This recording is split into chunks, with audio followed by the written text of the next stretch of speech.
All right, welcome back here to Gathering Folds. Today's topic is how to fold a tessellation from a crease pattern. And first, I want to clarify exactly what I'm talking about. I'm not saying print out a crease pattern onto your paper and fold from that. I'm not saying to pre-crease everything and then collapse from there. And in fact, I've got some diagrams here to illustrate what I mean.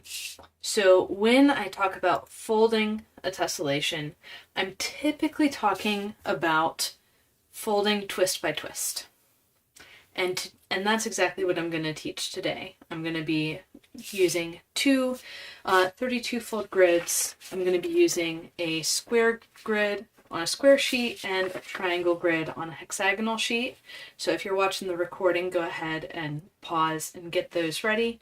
But if you're here live, no worries if you don't have grids, because this is one of those things where I'm going to be going through and explaining the concepts at a fairly rapid pace today, and it's one of those things that is useful to watch first before you do it.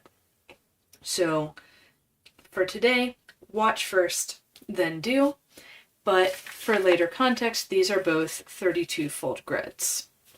And if you want details on how to fold a 32 fold grid, look in my other videos. I have one on how to count grids, and a couple weeks ago I did one on how to fold the various grid types. So that's the first step in how to fold a tessellation. Fold a grid. Now, as I'll go into in a bit, there are a couple parameters that you want to check first before you actually fold your grid, once you've decided what tessellation you want to fold. So after you fold your grid, the next step in folding a tessellation is to put in a twist. Some twist, whether it's in the center or slightly off center or somewhere else, the next step is to fold a twist.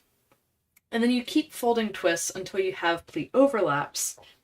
Then you resolve the pleat overlaps and come back to folding twists, and you loop through folding twists and resolving pleat overlaps. And that's really the chunk that I'm going to focus on today until you've finished your tessellation.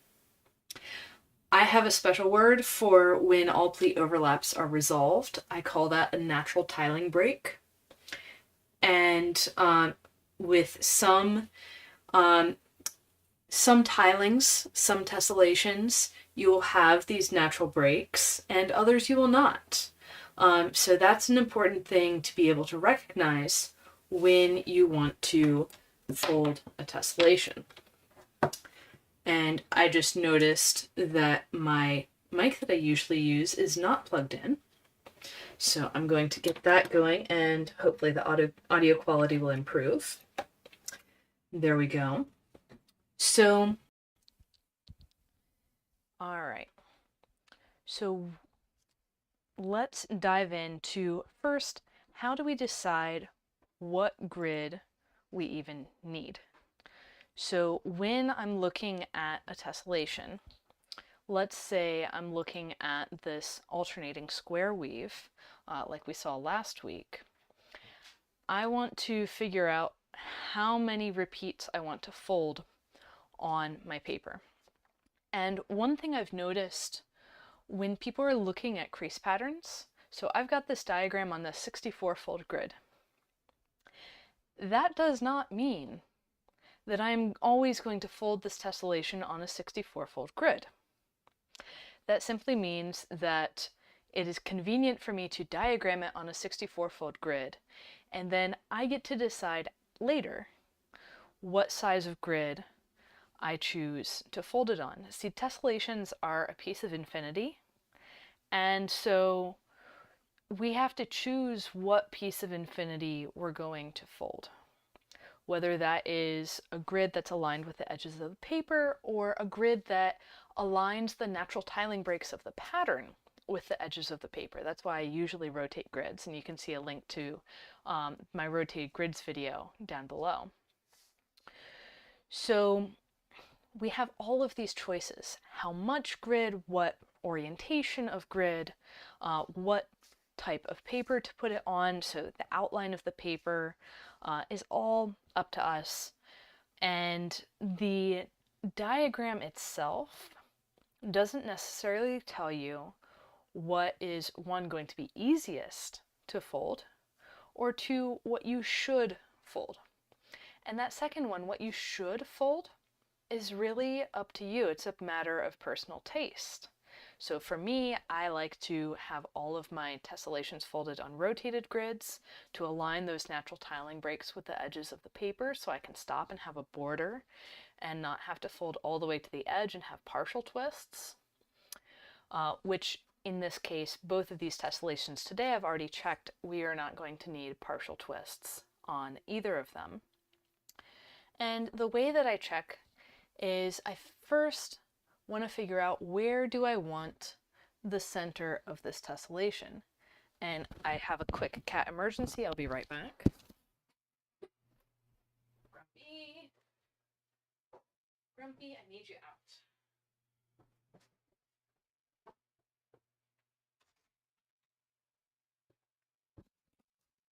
Okay, now the problem child has been expelled from the room. The perils of live streaming with the door open.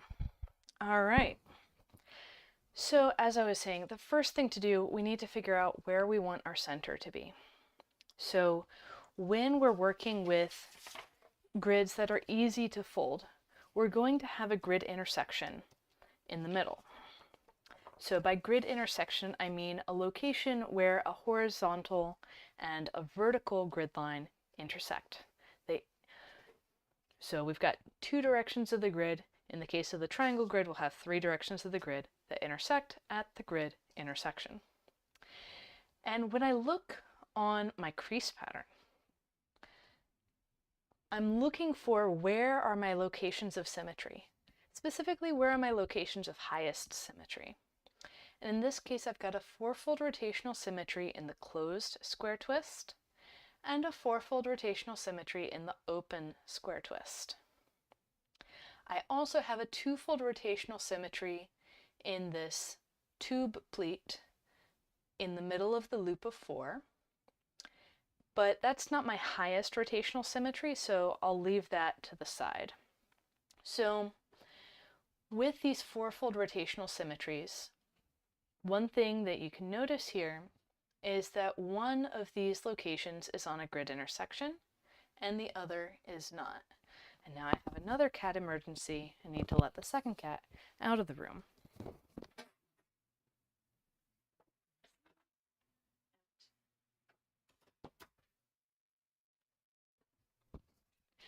Cats, can't live with them, can't live without them.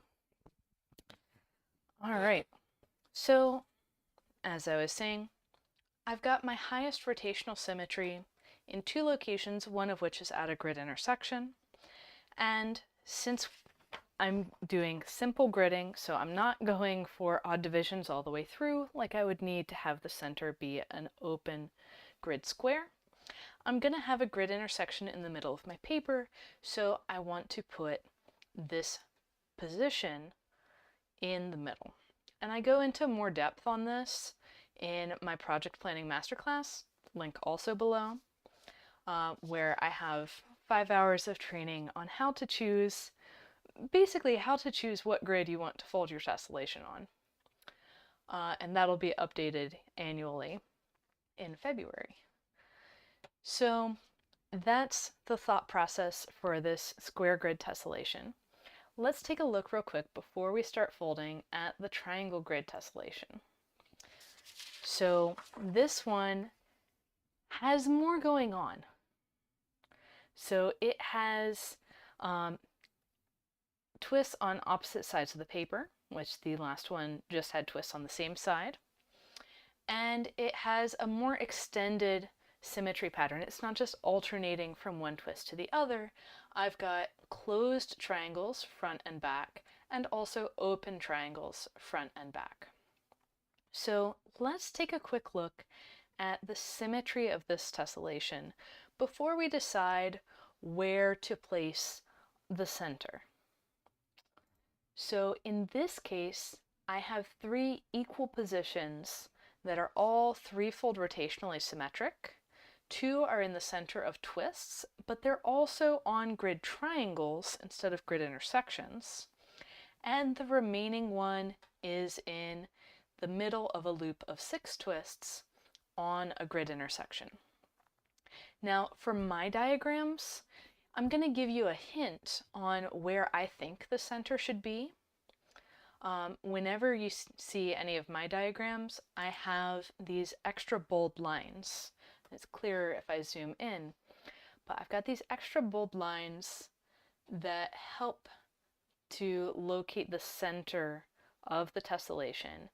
And so while the edge of where I stop diagramming is kind of arbitrary, where I put the center is very deliberate. So that's how I would choose where to center a tessellation. Again, more details in the project planning masterclass. And I should mention the masterclass recordings are available whenever you want to purchase them.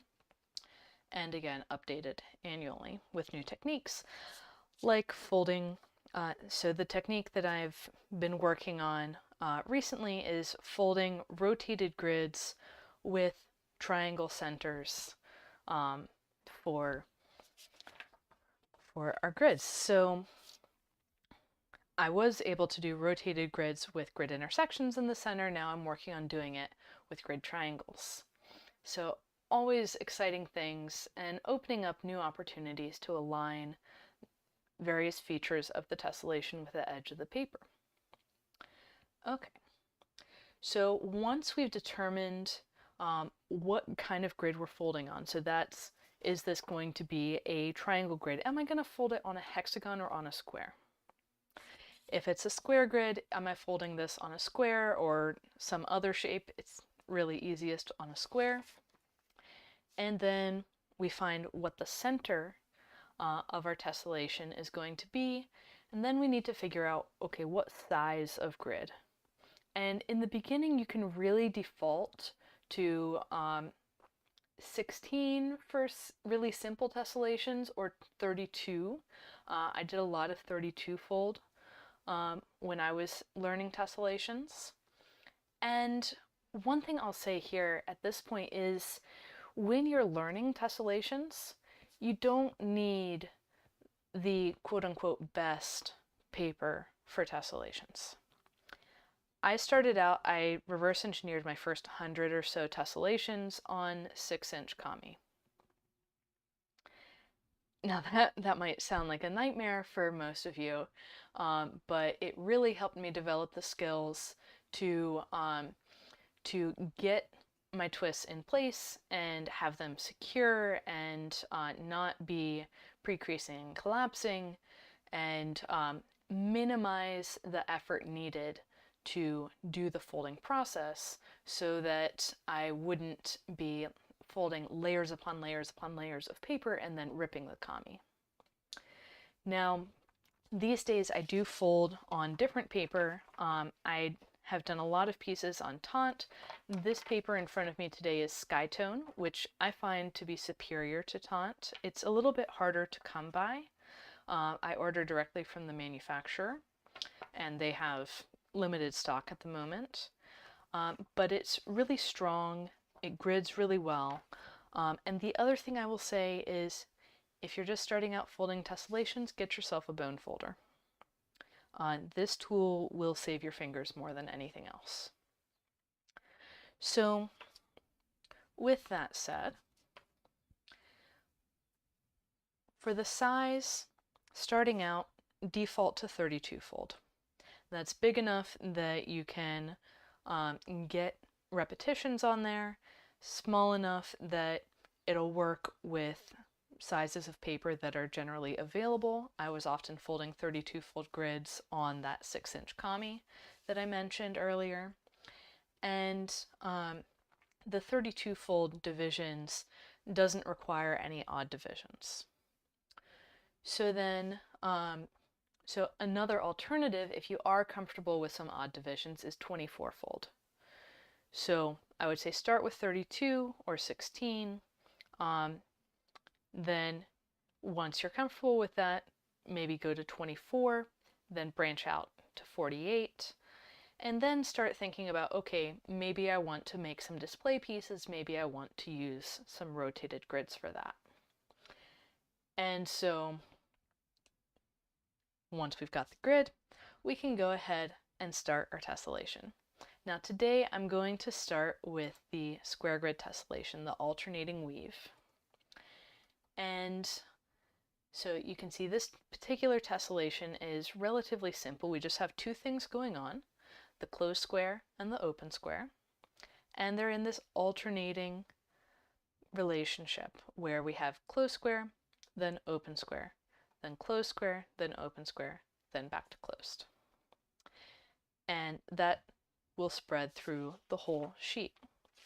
So like I was saying earlier, I'm going to move relatively quickly through this so we can get through both tessellations in a reasonable amount of time.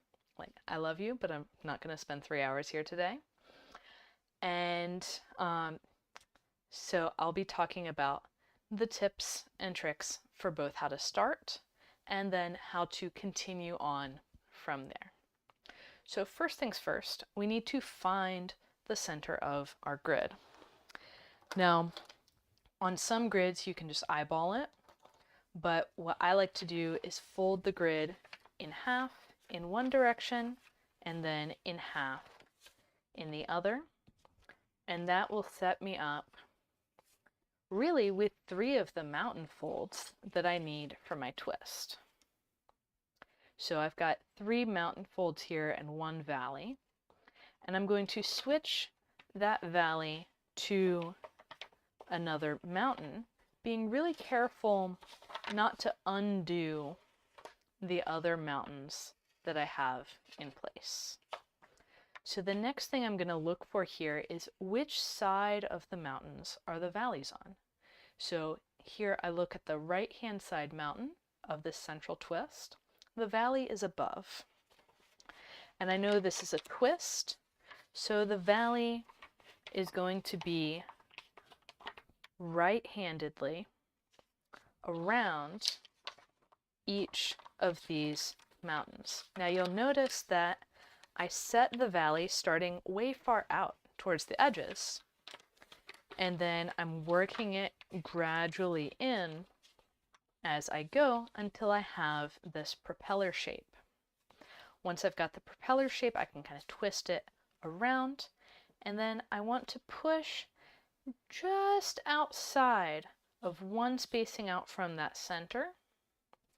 And I'll zoom in some so you can see more clearly what I'm doing here now that we're focused in one area. So I'm pushing just outside, and when the center is flat, I can squash that twist.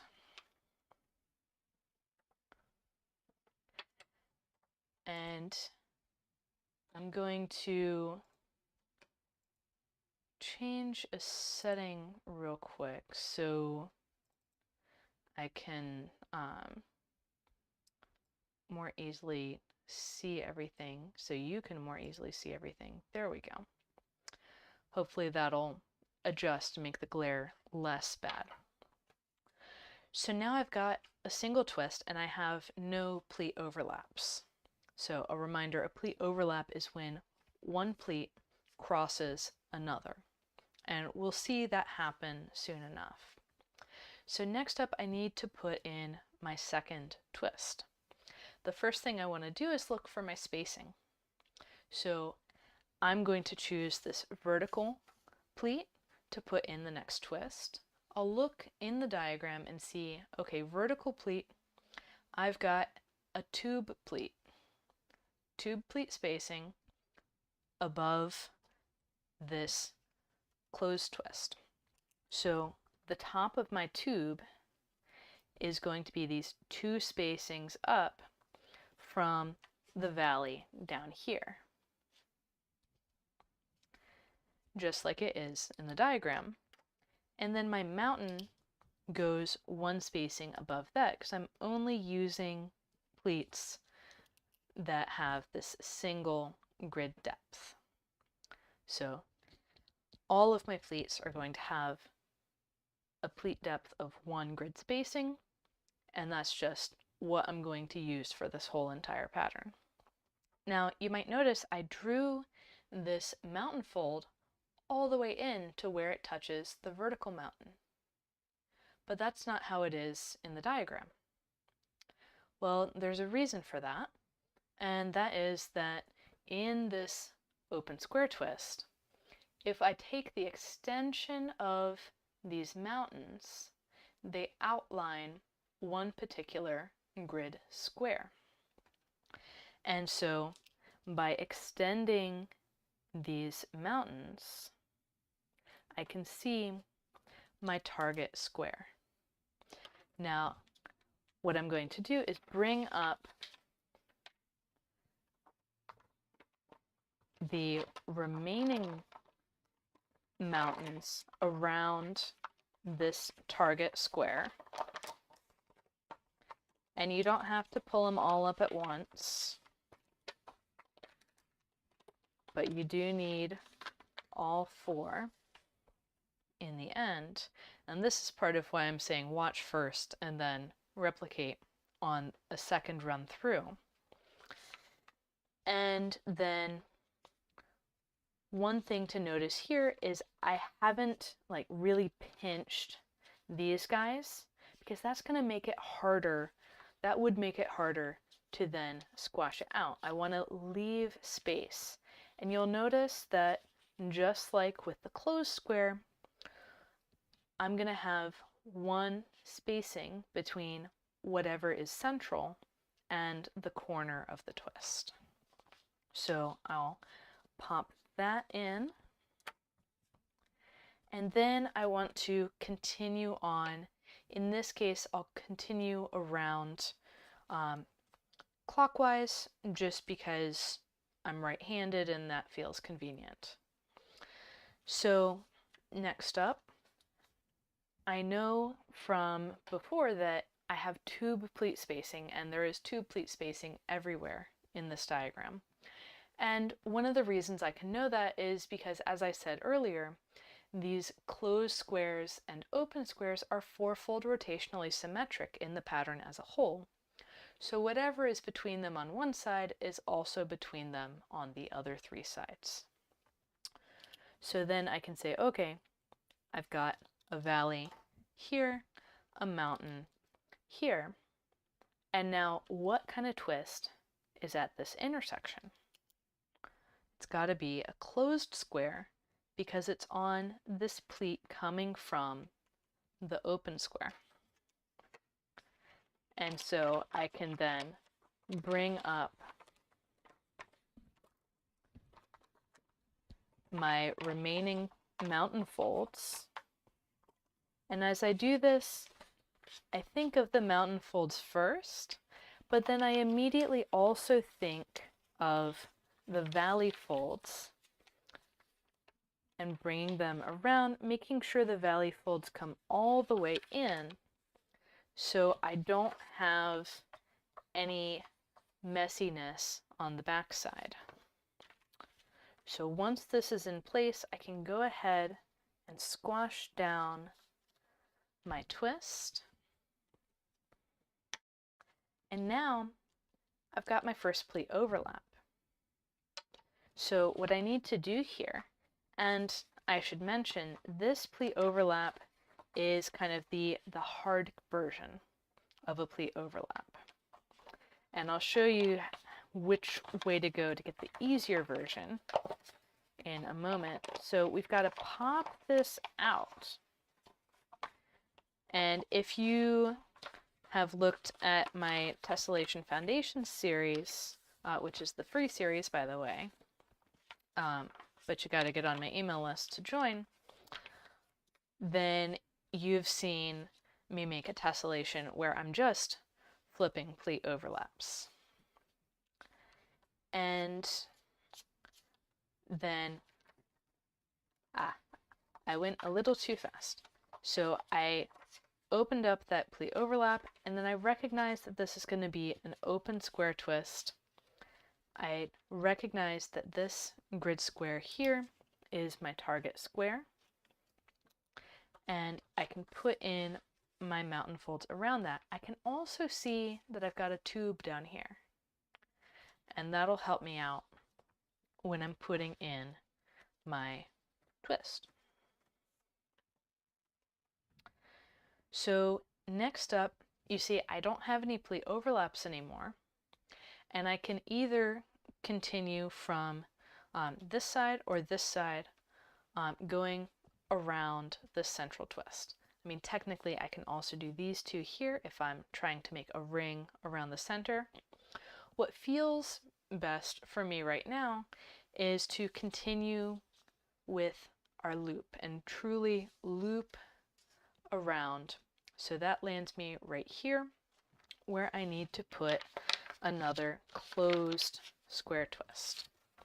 Now this time, let's say I don't want that really locked up pleat overlap next door. Well, what I can do is reorder that pleat overlap, put the pleat that I'm just putting in now in first, let the second one come in after, and bring up the rest of my closed square twist. And again, watch first, do later. Don't worry if you can't keep up with the speed that I'm moving. The second reason why I chose this side instead of this side is because this pleat is lower down than this pleat up here. And that's going to matter as we go further out, because when we start all the way close in, there's potential for running pleats through other twists instead of running them out into empty space as we have here. So this time, when I go to open my pleat overlap, it opens easily, and I'm going to shift this mountain that came through over to the outside of my target square, shift this second mountain over to go around my target square, make sure all of my mountains and valleys are where they're supposed to be, which is on grid lines, and then I can squash my open square twist. So from here, I'm going to rotate the paper. So we've got the same situation as we had with these two. Now down here, I'm going to put in the closed square twist. And note, I don't have any pleat overlaps right now. So I'm starting at the lowest pleat and working my way across. And as I do this, I see that this next pleat overlap would be super locked if I put it through straight. So I'm going to reverse that pleat overlap as I'm putting in my next twist. And squash that twist. Now there is an alternative to putting in the pleat overlap, and that's putting in both twists at the same time. We'll get to that in later rings around. So then I open up, and actually here's a good distinction to make. There are two pleat overlaps right here.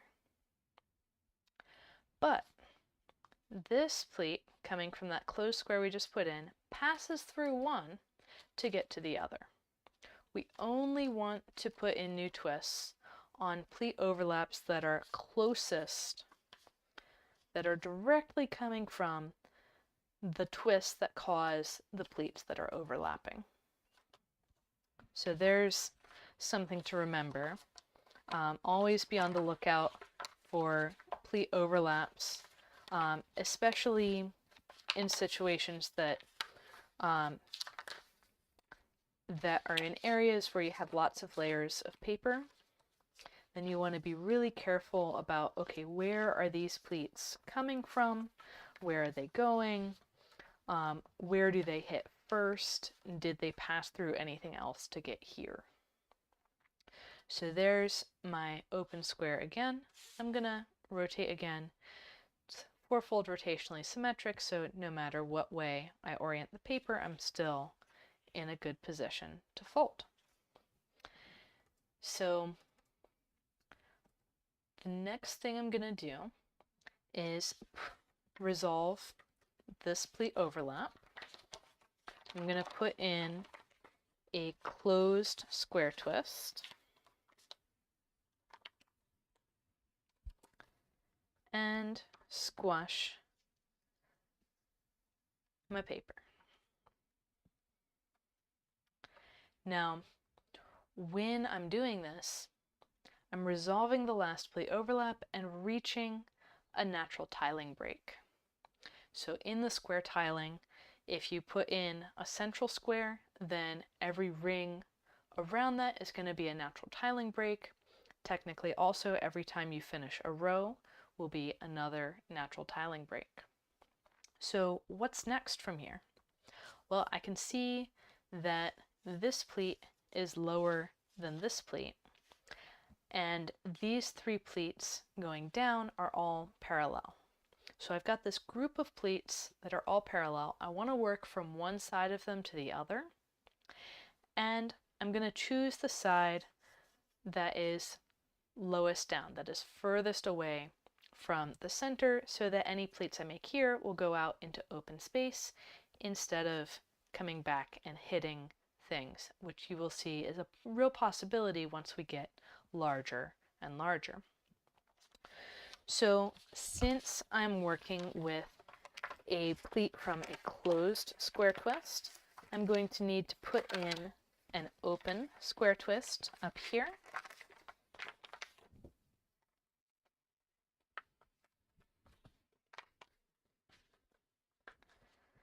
And squash that in. Once again, this is not designed to be folded along in live time. This is recorded for a reason. Make use of that pause button. So then next up, I've got this tube pleat that has another pleat running through it. So I have two pleat overlaps here. And here I'm going to demonstrate how I would fold both of these twists at the same time.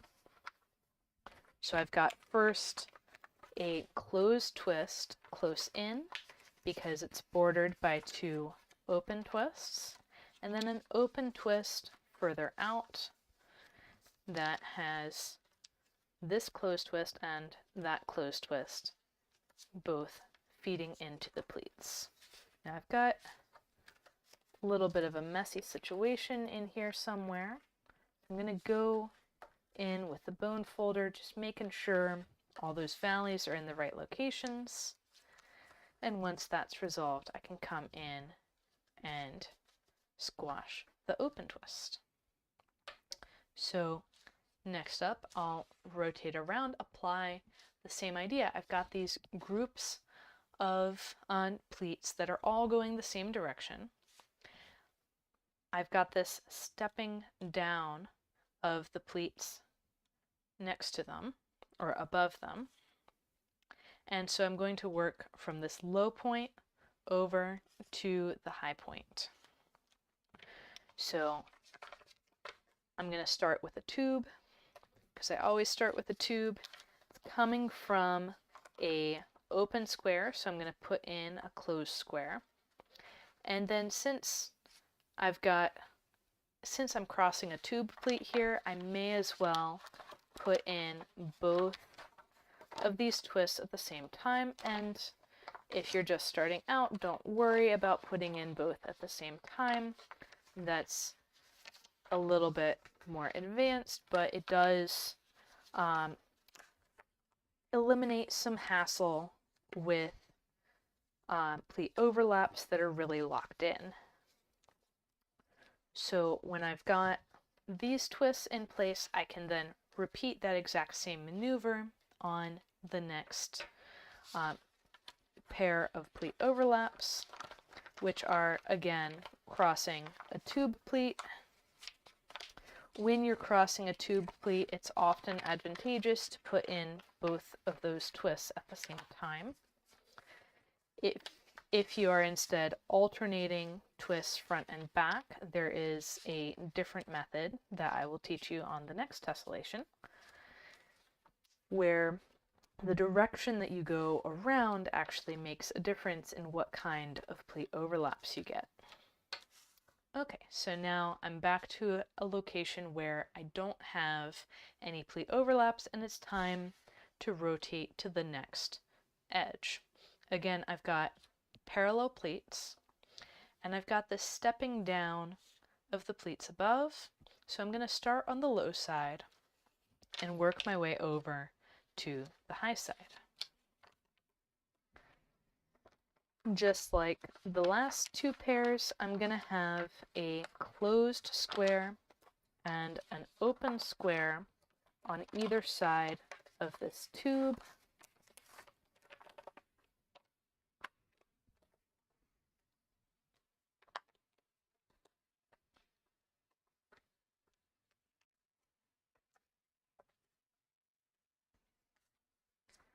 And you can see I'm mangling it a bit before I get it straightened out. Don't worry if your paper starts to get mangled, because it'll work itself out. Bone folder really helps though. So next up, I'm going to do the same move again. And we've seen this already, so I'm going to kind of speed through it a little bit, where we have this closed square next to the open square. And you can see when I'm folding, I am rotating the paper so it best matches my dominant hand, my right hand. And that is pretty purposeful, although at this point, muscle memory does it for me. So next up, we've got two more of these closed open pairs across tubes. I'm going to go ahead and do those quickly.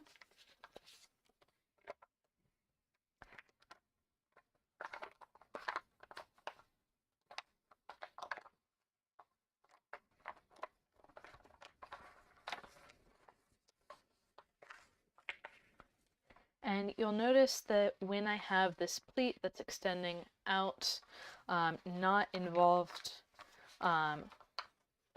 well, not coming from any of the twists that are already established, then I just let it run through the other pleats that are in place. I don't worry about those yet, and just let it create overlaps that I'll then resolve later.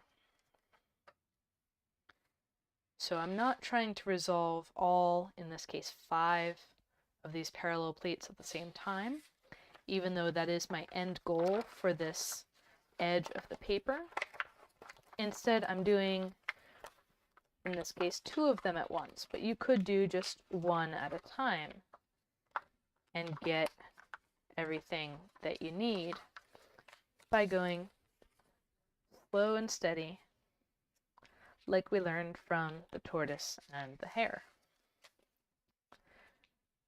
So, down to my last pleat overlap of this time around, and it's going to be a closed square twist because it's coming from 2 open square twists. If you ever find yourself in a situation with this particular tessellation where a pleat overlap is coming from 1 closed and 1 open twist, really stop and consider if, well, first consider if that is the pleat overlap that you want to be working on. Is there another one that is closer in to the twist? Is there something that one of the pleats in that overlap passed through to get there? And then second, consider maybe you put in the wrong twist somewhere. Because in these cases, all the neighbors of a given twist are the same. We don't have any differences here. So there's some things to keep in mind. Now there's going to be one more ring out, and I'm going to switch views so we can see that more clearly. And I already checked on the diagram when I chose a 32-fold grid, we're not going to have any partial twists here, even though we are getting down close to the edge of the paper. So for this one, I'm going to start by setting up my tube pleat as always, and I should mention parallel pleats, stepping down, start from the low point. I like to bring my paper to the edge of my desk to get all of those pleat overlaps in place right off the bat. And this twist is going to come right to the edge of the paper, but not be a partial twist. So we've got this structure going on here. And we just want to be a little more careful with squashing that than usual. And then we're back to our standard closed open pair across a tube, which I will go ahead and do relatively quickly. And each time we do a new pair, our pleat steps up one space on the grid.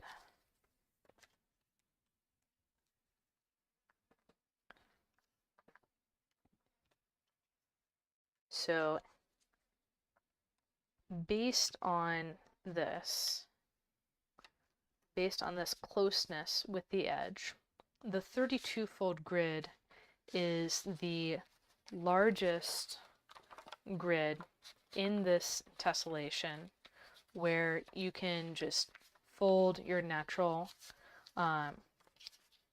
tiling breaks with your grid aligned with the edges of the paper and not have any pleat overlaps, or sorry, not have any partial twists at the end. So you can see this tube is fine by itself. It doesn't need anything more on there. And then coming in here, as we round the corner, we get one more twist that we didn't see up top, which is a closed twist right here at the edge. We're going to get really just about as much as can be folded onto this paper with absolutely no partial twists. So any more rings out, we would have partial twists with other sizes of paper if we wanted to get this level of completeness of paper covered. Otherwise, we would have these wings coming out at the edge. And technically speaking, I could do a teeny tiny partial twist on this corner, but I'll choose not to. So the reason why I'm being so harsh on partial twists is because they are difficult and unnecessary, frankly. I'm also a little bit harsh on just collapsing everything at once, because it leads to mushy corners and a bad experience, a bad folding experience for a lot of people. And a lot of people say, oh, I don't like tessellations, when what they really mean is they don't like trying to collapse everything all at once. So there's something to think about.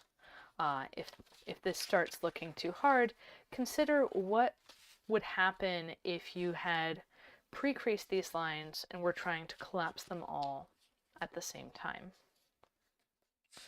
So with that comment, that's a good time to drop in something more. So in addition to how to fold a tessellation, I also have how to collapse a tessellation, which is fold a grid, pre-crease everything, then a miracle occurs and you get a finished tessellation. So a little bit tongue-in-cheek, but I strongly prefer fold a grid, fold a twist. Keep folding twists until you have pleat overlaps, then resolve pleat overlaps until you don't have any more, and then fold more twists until you get more pleat overlaps. And then by the end, you have a finished tessellation. So back to the tessellation at hand, though. I've got another corner. We're going to repeat the same side over again. This is going to be a closed twist going across the tube into an open twist. You can see this one I did pinch all the way in, and that's partly because it's right there on the edge, and that's going to help me keep the values in place while I set up everything else. And then I can squash it back out and squash my open square as well, and continue on with those same two pairs of twists for another couple pairs of pleat overlaps over tubes.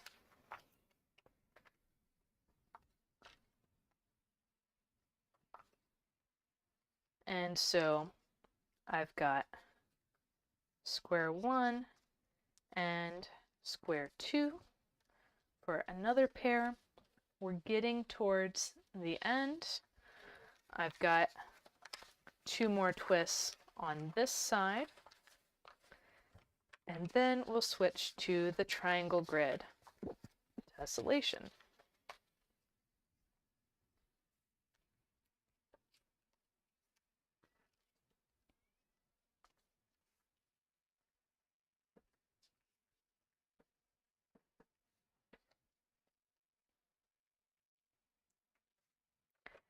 And then as before, so again, at this point though, you can really see that if I was to try to put in my next twist up here, those pleats coming out would run into other twists. They would, well, the valley would run right through here, which is annoying. It would create a new crease in the square twist that we don't really want there. And so if I can start at this lower location where I've got these parallel pleats, that's going to be the way to go. So I'll start down here with my closed square and then my open square.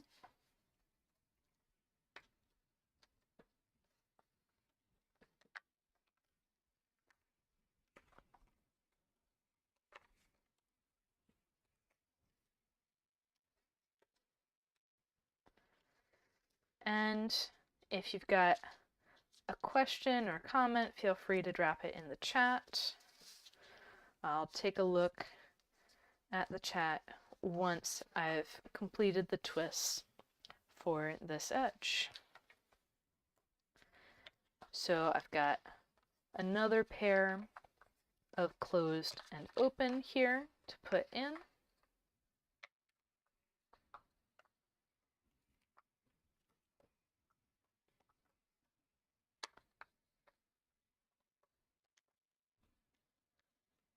And yes, I am moving through this rather quickly. And that's okay. The thing to focus on for this video is how to see where to start folding the row. And this is a technique that's widely applicable across tessellations, of looking for where are the parallel pleats. Is there any stepping down of the pleats next to them? Then start from the low point and work your way up. that's generally going to work.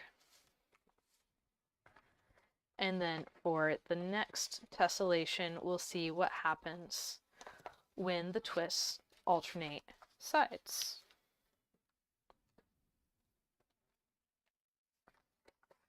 This one's wanting to be fussy because it's close to the edge.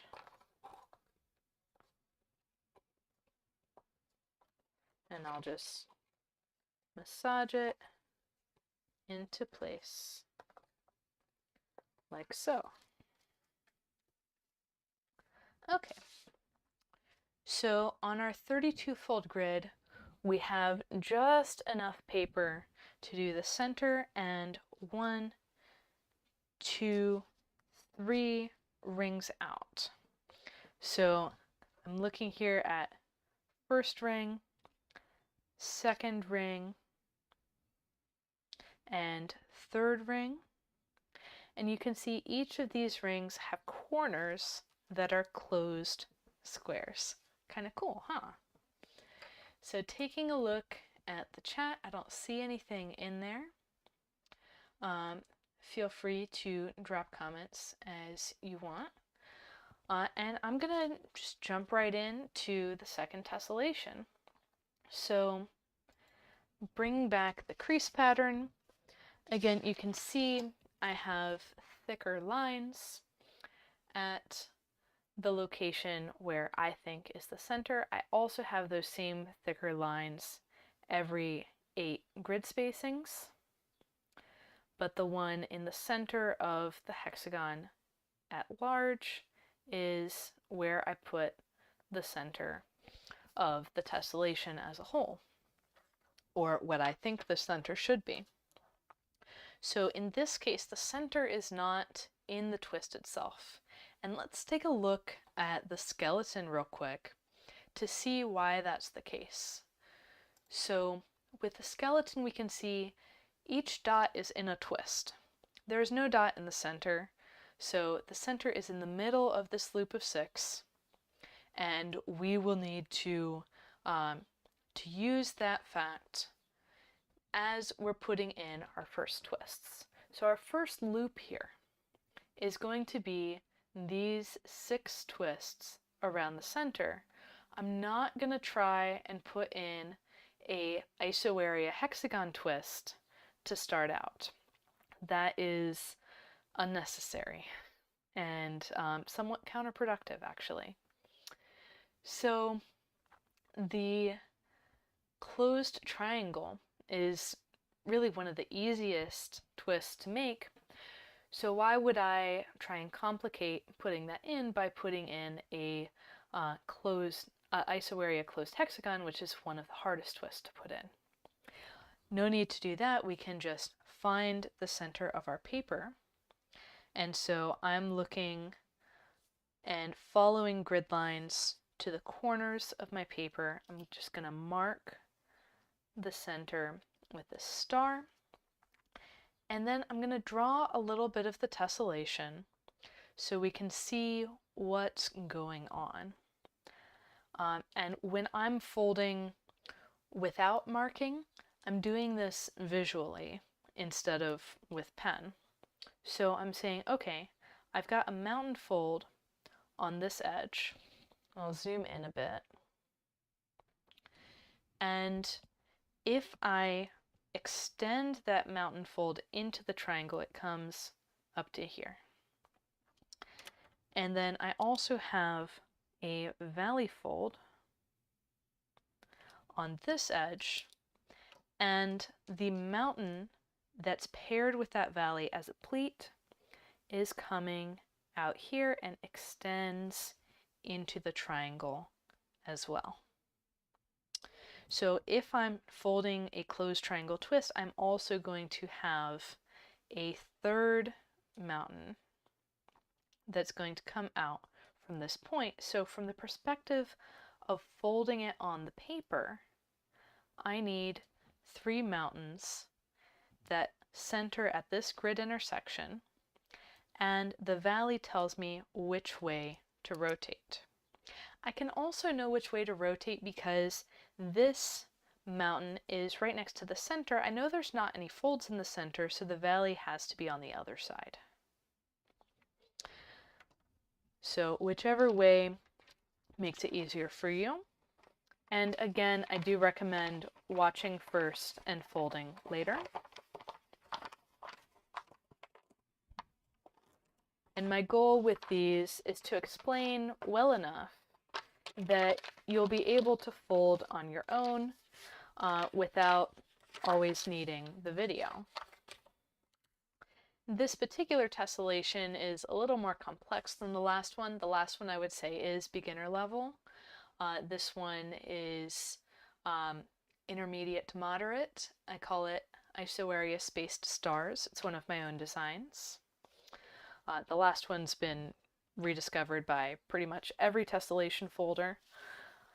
And so now that I'm here, I need to figure out where my next twist is going to go.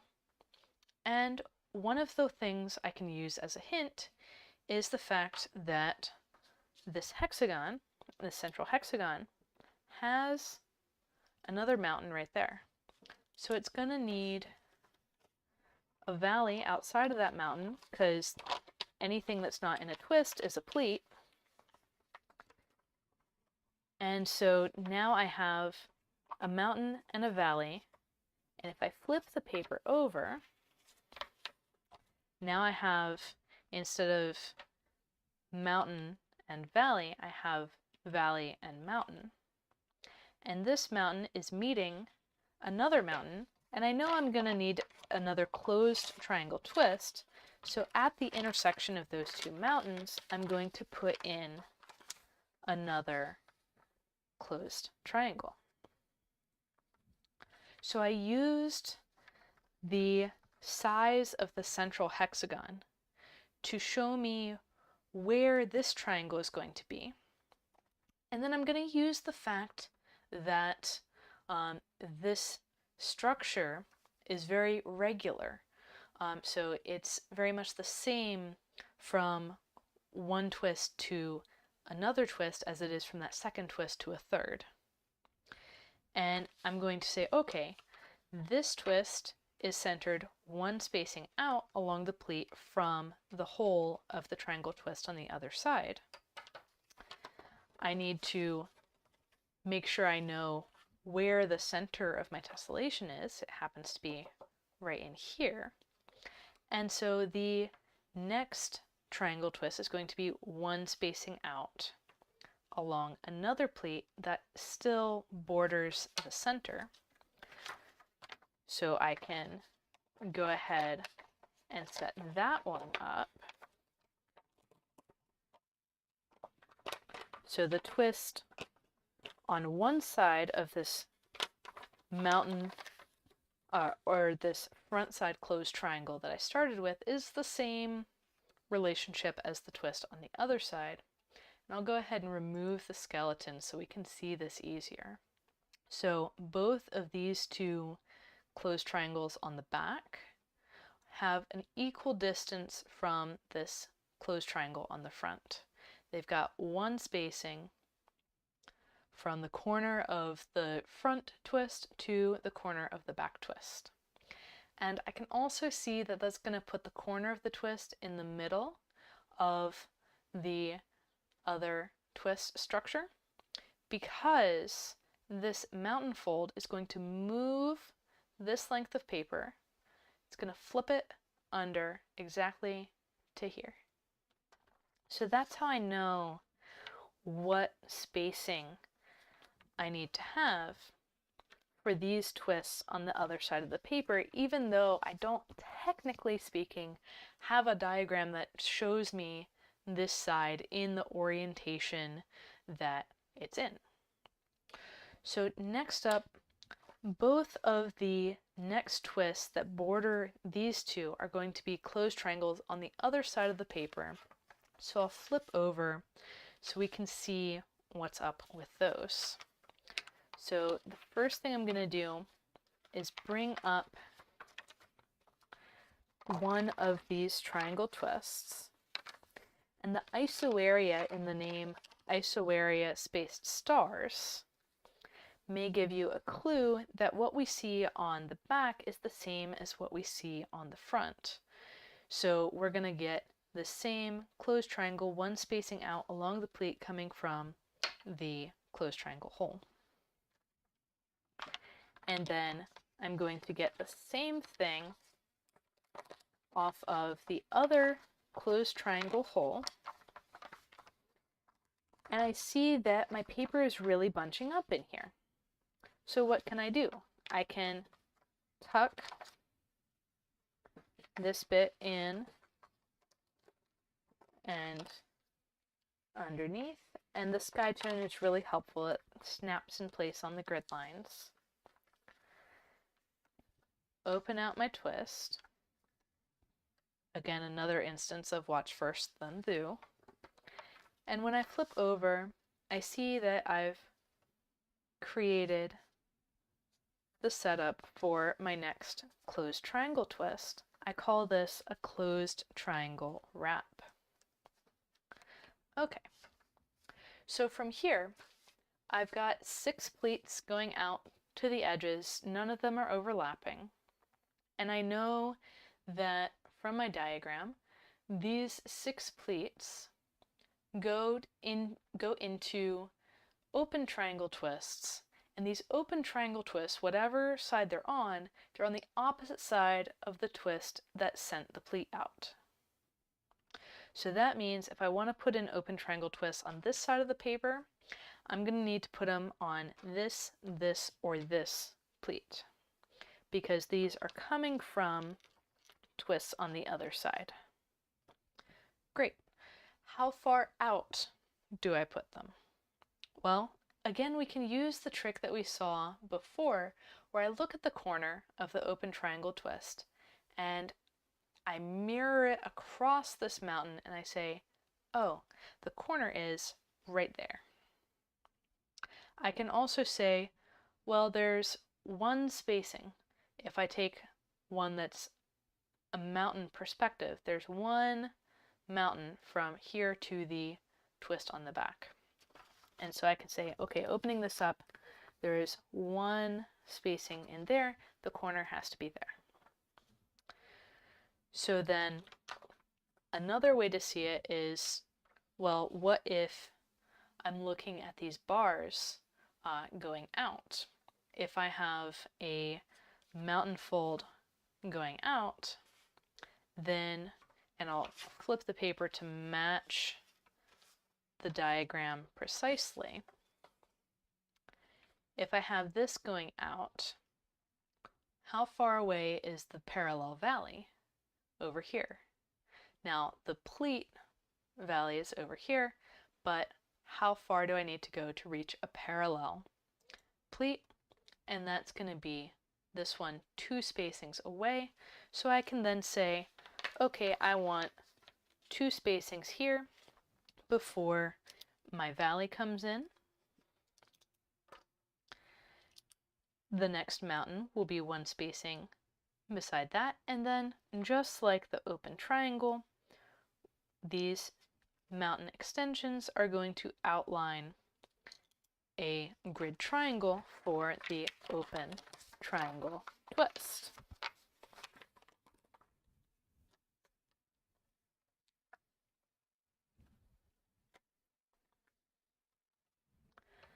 And once I do that, the next thing I want to know is how far out do I need to go before all my pleats are going in the same direction again? So this is where the skeleton is really helpful. I can see if I just fold these 6 open twists, they're going to overlap. They're going to overlap somewhere in here, but if I fold those 6 and 2 more triangles between them, then I can cut through all of this with no pleat overlaps. Okay, so between this triangle and the next, I need 2 small triangles. So I'm going to need one of those small triangles right here,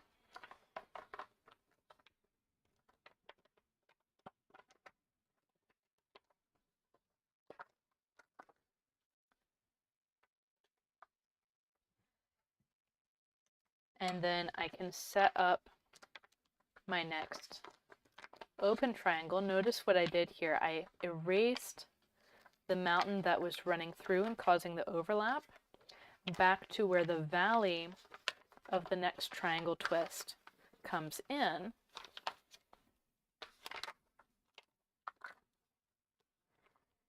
And instead of letting the mountain of that triangle twist run all the way out to the edge, I'm letting it stop and kind of curl around and down so that I can get this next triangle twist in. And as you might have guessed, when I flip the paper over, now I'm able to open out that closed triangle twist.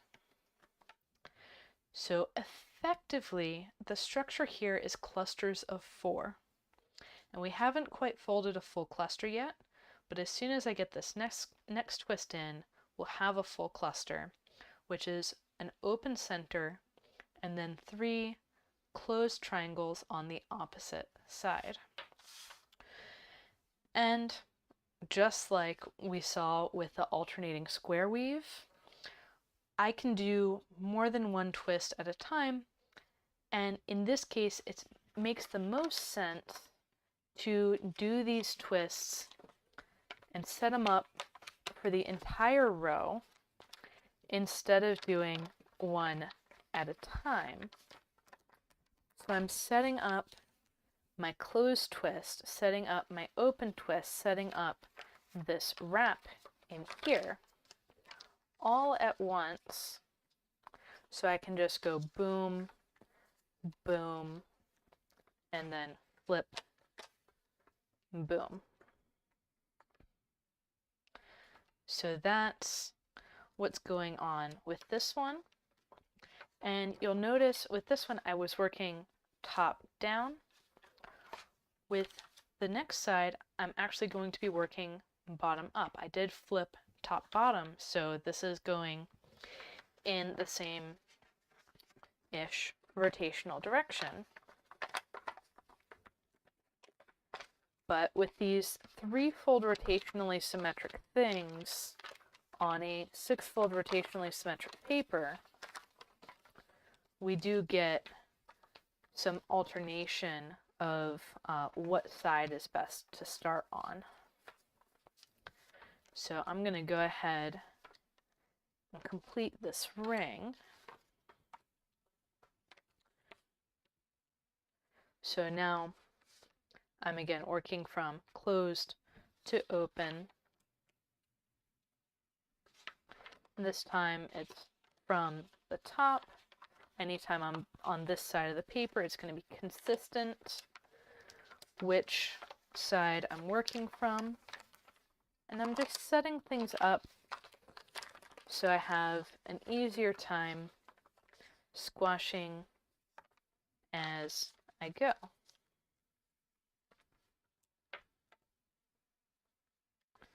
Now, these triangle wraps are a somewhat advanced move.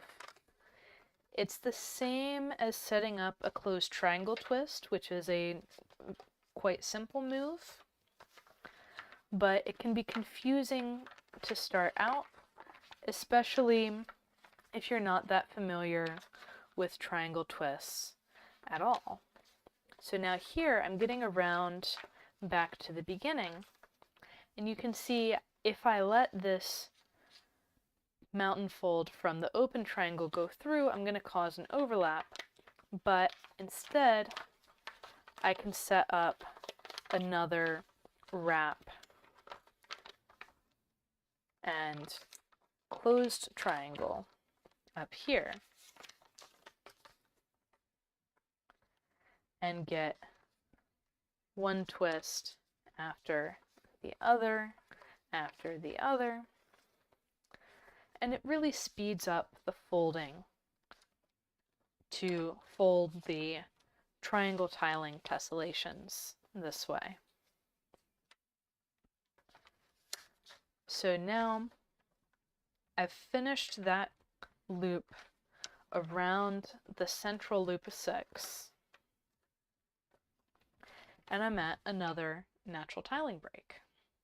So now I've got not one pleat going in each direction, but a pair of pleats in each direction.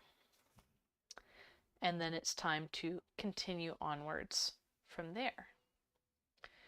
So again, hiding the skeleton, I can see that to continue on, I'm going to need to complete the next clusters of 6, so the star and the isoarea space stars. And I'm going to need to add some more, and actually the skeleton's good for seeing this. So I'll need to cut through here.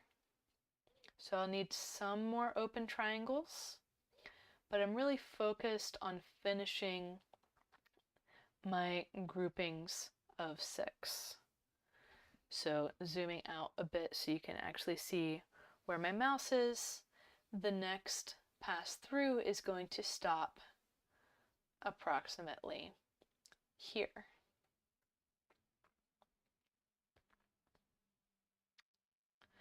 So I'm going to go ahead and switch to this view, zoom out slightly, and we'll be able to zoom through that as we go. So next up, I'm going to choose a side of the paper where the pleats are coming from twists on the other side. So I want this side as opposed to this one or this one. And I'm going to work from the top to the bottom. So the top pleat is, if you think of these as stairs, I'm stepping up, then I'm working from up here. I've got 2 closed twists in here and an open twist right here, so this one needs to be closed. And it's going to go over and meet another closed twist. The one on the back is going to be open, but we do the wrap just the same as before.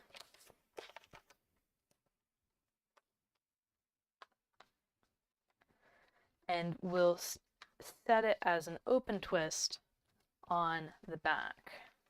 So to set it as an open twist, I'm going to, instead of just flopping this mountain over, I'll shift the mountain to the next grid line and then put a valley on the other side and get my open twist.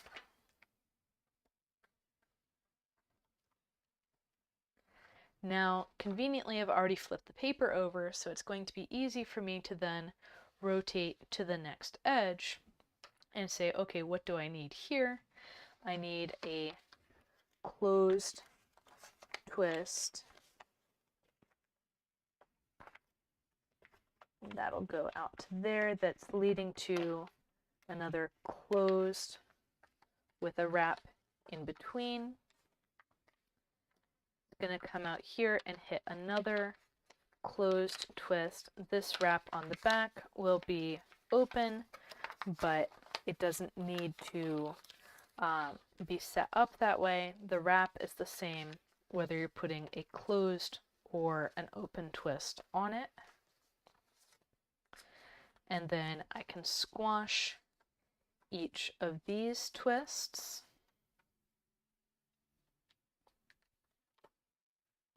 Making sure not to hook anything else as I flatten. And then I've got a closed twist on this wrap and an open twist on this one. Now, how do I know? How do I know that this twist is open and this twist is closed? Well, everything is connecting corner to corner. So if I have this much space between these two corners, I need to have an open twist. And also, the open twist is opposite another open twist in the loop. So whenever I have a loop with one open twist, I know I need another open twist on the opposite side. Just like these two are opposite and these two, that's going to continue as I go around. So setting up my next edge, it's going to be exactly the same as the previous edge. You'll notice I'm letting these mountains ground out one space before they hit the next mountain fold, and that's so I get the proper setup for my wraps in here.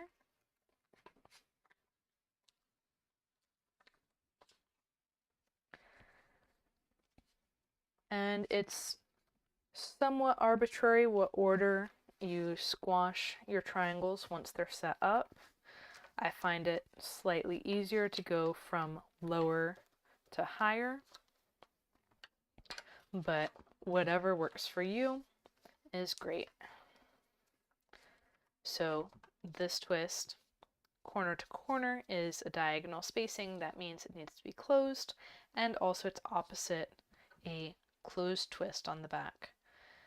Whereas this one's opposite, an open twist on the back, so it needs to be opened up.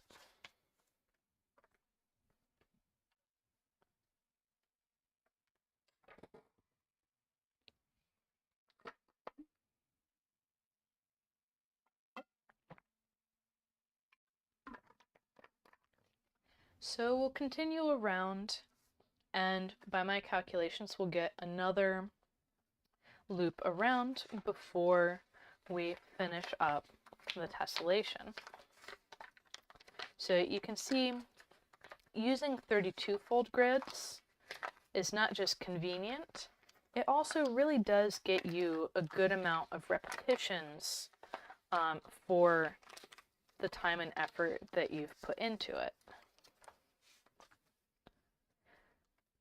So even on this extended pattern with the clusters of 4 triangles, I'm getting a solid amount of repetition in the overall structure.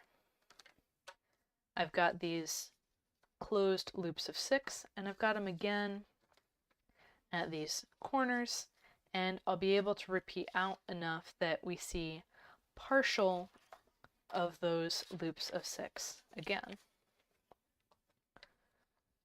So for opening out these wraps, I'm taking the pleat on top.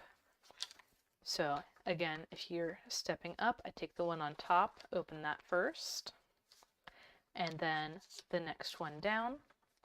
In this case, on this particular loop, that one opens out into an open triangle. And then I can rotate around and continue folding.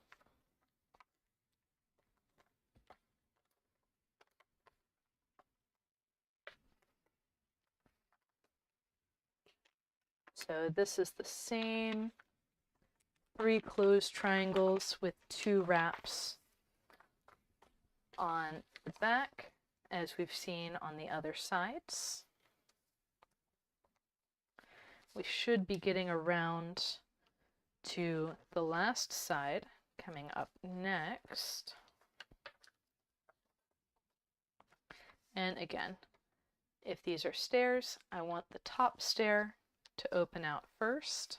So I'm opening this pleat out away, uncovering the next one down, which in this case will be an open triangle twist.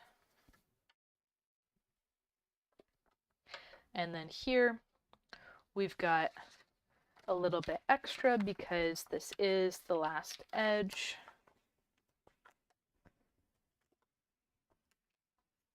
You can see how I'm making these wraps in here.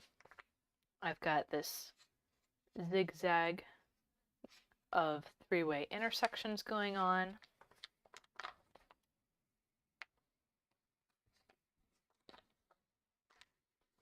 And I'm getting everything in order, getting all of these pleats down before I start squashing my twists.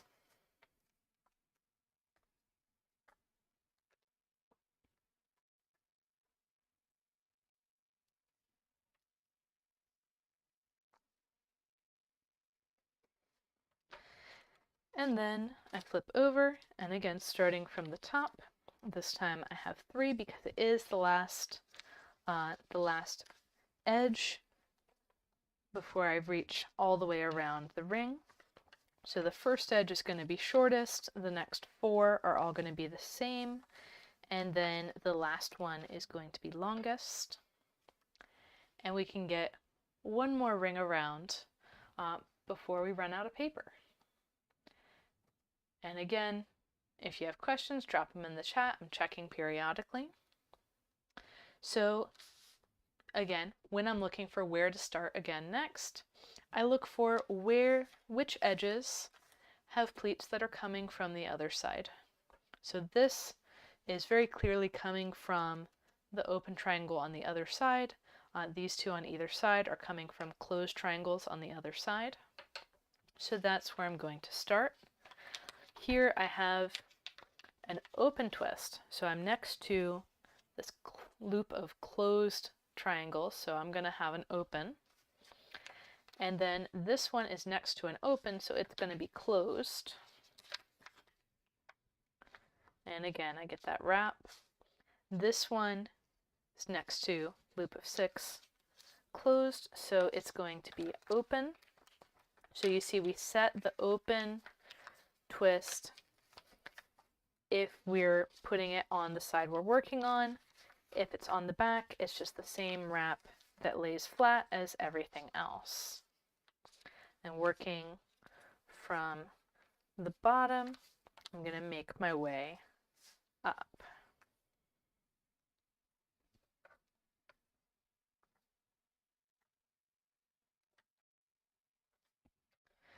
And flipping over, I've got a closed twist and another closed twist. Now, one of the cool things about this tessellation is it's perfectly aligned with the natural tiling break is perfectly aligned with the edges of the paper if the grid is also aligned with the edges of the paper. So that's pretty cool. And we'll see what exactly that means as we continue around. So I've got a closed next to the open, and then my next one's open. So for the opens, I leave 2 spacings before the mountain would hit the next mountain, because I'm going to need the valley to come through those 2 spacings out, and then work my way around, setting up my triangles and my wraps. And for this, as with the alternating square weave, you really can do one twist at a time. It's just much easier to do more and then not wear out your paper as much.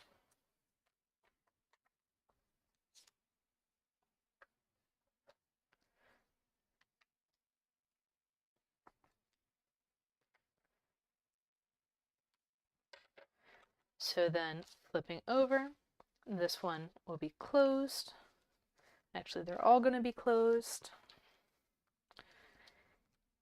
Here in the corner, again, we see the 2 closed twists. On the middle of the edges, we actually get 3 closed twists, just like we had in the very beginning, where we put in 3 of our closed twists before we started getting pleat overlaps. And the part that shows that this is well aligned is that the distance between this closed twist on the back and the edge And the distance between this closed twist on the back and the edge is the same. It's 2 grid spacings for each one. So repetitions, so the same part of the repetition on the same side has the same spacing to the edge when the pattern is aligned with the edge of the paper. And that's what I'm really looking for with a lot of my folding. So you can get these crazy alignments that are definitely not left to chance. You'll be seeing a lot more of those soon. I just photographed 30 tessellations that I folded in the last 2.5 months earlier this morning, and those will be making their way to y'all on Instagram and also on the blog, and also in a secret project that I haven't talked about before. So all of these things are available to those who want them. Let's see.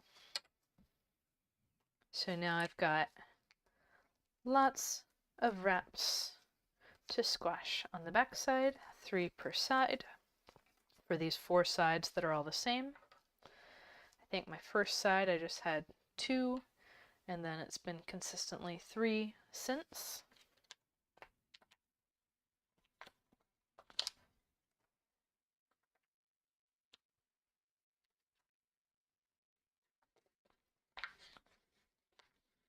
And here I'm alternating closed, open, closed, open. And that's just recognizing the pattern that's already there. I could just be looking and seeing, okay, where do I need closed? Where do I need open? Without saying, okay, these need to alternate like this in the row. Because the fact that they alternate in the row isn't necessarily what I'm using to determine exactly where they go. It's more that the open twists are opposite other open twists in their loops of 6. That's telling me what needs to be open. And then all 3 of these on the back are closed.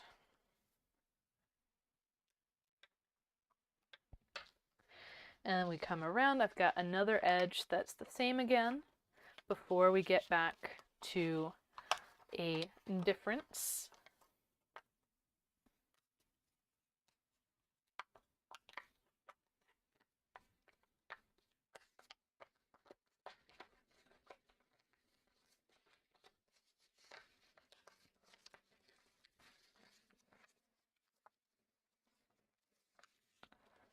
And we can squash these. And now you definitely know why I said and have said repeatedly through here, watch first, do later. Because this speed of folding is not something that you pick up right away. I've been folding for 5 years now, tessellations, other origami for 10 years before that, and I get faster with tessellations all the time. And so yeah, all kinds of things to focus on. One thing I'm noticing that's kind of cool is I've got this kind of wavy, continuous contour across the tops of these triangles, and that's kind of cool.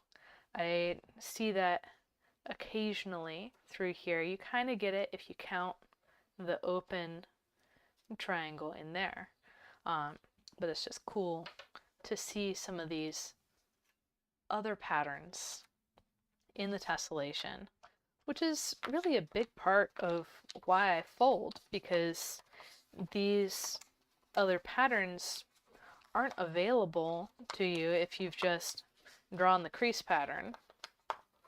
You have no idea what kind of things are going to show up in backlighting, what kind of structures are going to show up on the paper.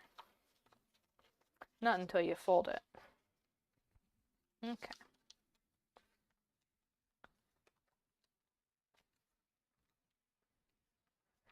So as we get close to the edge, it becomes harder to hold everything in place at the same time.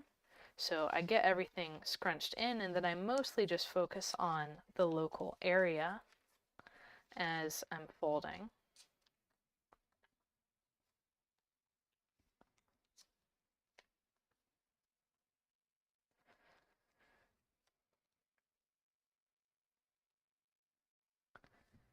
And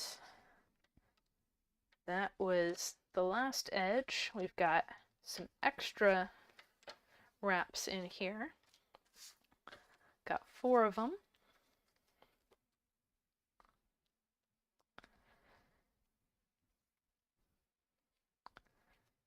And that has been how to fold from a crease pattern. Basically use the crease pattern to first plan your tessellation, and then to get started in the middle, and then use the relationships in the paper itself to tell you how to carry on. And also look for those natural tiling breaks. Look for those places where you have no pleat overlaps, where you've resolved them all. And see how the parallel pleats are structured. Like, is it staircase? Is it tubes? Which way do you want to go on here to set up the next twists?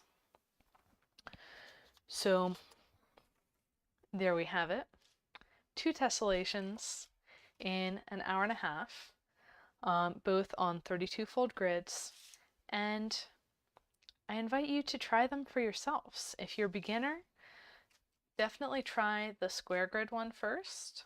If you're up for a challenge, maybe go for the iso area space stars. So alternating weave, and I didn't show the back of the alternating weave. This is what we get for that one. So if you've got any comments, now is the time to get them in. And with that, I'm going to end for the day. Happy folding, everyone. Fold more tessellations. All right. See you for the next one.